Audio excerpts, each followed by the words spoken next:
Welcome to Moderation in Early Years. This is part 2.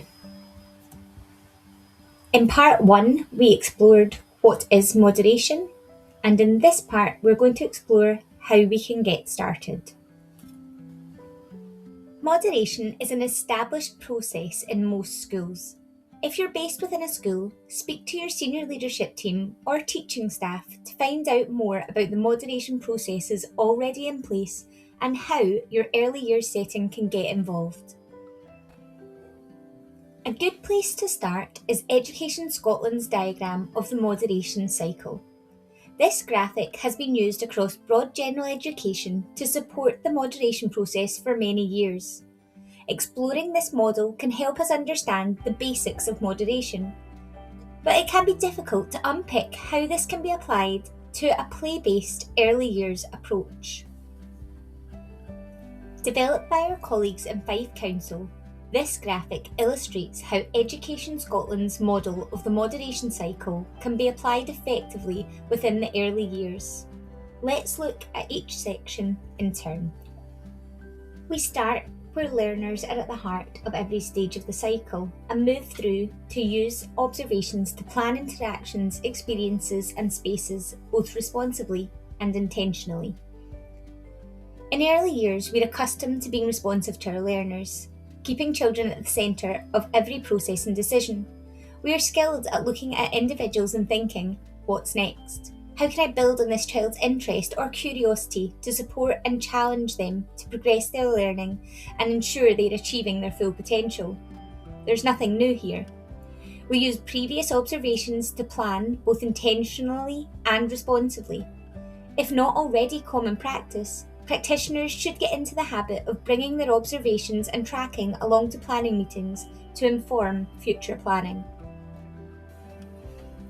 We move on to use knowledge of child development, experiences and outcomes, and frameworks to identify learning in play contexts. We need to engage with national and local curriculum to ensure we're identifying the learning we're planning for. This includes using the Curriculum for Excellence to look at experiences and outcomes and benchmarks, and using local pathways such as East Lothian frameworks. It can be useful at this stage to unpack the frameworks to ensure that everyone understands them. Look at specific frameworks. Do it together in your planning meetings, or be creative to share your knowledge if your settings are not able to get together for a planning meeting. Break the framework down. Define any words that people are unsure of and make sure everybody has the same understanding of what the framework means. At this stage, it's also useful to link the framework back to the benchmark to ensure appropriate opportunities are being planned for. For example, within Beyond Money, one of our frameworks in East Lothian states, I can role play with money. However, the associated benchmark is I can identify coins to £2. There would be no use in a practitioner setting up a provocation that included a till with banknotes when the outcome we are trying to get children to achieve is identifying coins to £2. Relating the experience back to the benchmark ensures that we're not only meeting the framework but giving children the building blocks to achieve early level. It can be useful at this stage to brainstorm initial ideas for provocation or invitations that could be put out within our environment to allow children to achieve this learning in a play-based approach. Next, we move on to a wide range of appropriate evidence is gathered which demonstrates breadth, challenge and application. We don't want to see a child do something new once and then write an observation and track it as achieved. We need to make sure we have a wide range of evidence to show a child has really grasped this new piece of knowledge. Have they been able to apply it within different contexts? As we employ a play-based approach, we don't want to invite a child to take part in an adult-led activity for the sole purpose of assessment, asking them to demonstrate their new learning. But we can set up provocations or invitations that lend themselves to play where this new learning can be applied or explored. We can use our interactions during a child's play to support them to apply this new learning. Now we come to critically reflect upon observations with others to evaluate learning and progress. This is the link that's missing in most of our settings. Where this link is missing, practitioners are planning, using their prior observations, they're facilitating learning and recording observations of new significant learning, which is then shared with children and families via their learning story or learning journal. But we're missing the step of critically reflecting on the observation. We're not engaging in professional dialogue with our colleagues about the standards and whether our observations are meeting the framework or the experience and outcome that was planned for. So, how can we do this, and what should we discuss? Here is a simple idea to get started with moderation. Pause the video here and take a few minutes to read through this example. This process is designed to be cyclical, so at the start of each planning meeting, we would discuss observations that met the last set of planning, and we would explore next steps, and then we would unpack the new frameworks which are going to be included in the coming week's planning. This process will not only support staff in developing consistency in their professional judgments, but it will support staff who are not yet confident with the frameworks to unpack them and truly understand them. For this reason, it can be useful to think carefully about the frameworks you're unpacking together and choose the more uncommon ones that staff may be finding difficult to access or evidence.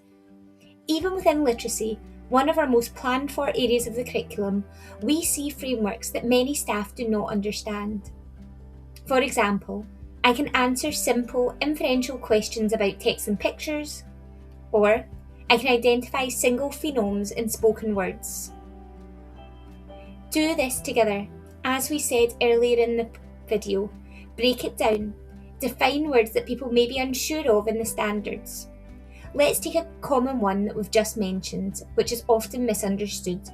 I can answer simple inferential questions about text and pictures. What does it mean to infer something? Well, when we infer, we use clues from the story to work out what's happening. That has not been explicitly stated. As part of our discussion, the team can then talk about examples of inferential questions. An example of this may be, in the story The Gruffalo by Julia Donaldson, at the end of the story, when the real Gruffalo runs away from the mouse, do you think that other animals, the fox, the owl and the snake, are still scared of the mouse? Staff can then explore what success would look like here for a child. So, in this instance, success would mean that the child must infer that since the big bad Gruffalo is afraid of the mouse, the smaller animals are also likely to continue to believe the mouse is a fearsome creature. This would be successful, but we have to be aware that it's success in one context. How can we provide more opportunities for this child to explore this new learning? Can we plan some interactions during snack time that are based around inferential questions? When we come to discussing possible next steps, these may be within the same theme moving forward. For example, giving children opportunities to generate and ask inferential questions instead of just answering them about a story or a picture. This comes into the On Track for Primary 1 literacy frameworks. Or it could be a sidestep to engage with the breadth of other frameworks grouped under understanding, analysing and evaluating whilst reading, such as suggesting what might happen next in a story or predicting some details, actions or outcomes from a story or picture. This brings us to high quality adult-child interactions support identification of next steps. As we've touched on briefly in the previous slide, next steps should be identified and recorded. These should then be shared with the child and used to inform our future planning. Next, we come to share play-based learning with children, families and staff as part of the reporting process, and it brings us back round to learners are at the heart of every stage of the cycle. Observations and evidence is recorded in a child's learning story or learning journal, whether this is paper-based or digital, and this should be regularly shared with children and families as part of our reporting process. When working on a child's learning story, we must keep the learner at the heart of that process and ensure they're included and involved in producing their learning story. This is a record that belongs to the learner and should be accessible to them. It should include child's voice, and we need to be aware that the child is the main audience for this document. So where do we go from here? Once you are consistently moderating within your own room or setting, you could look at expanding to moderating with other rooms in your setting, with other settings, across Nursery and Primary 1, or even across other levels. Development of opportunities for moderation across the whole of early level is a key focus for the early years ESOs, so please watch this space for more on moderation. Thank you for taking the time to engage with this training session on moderation.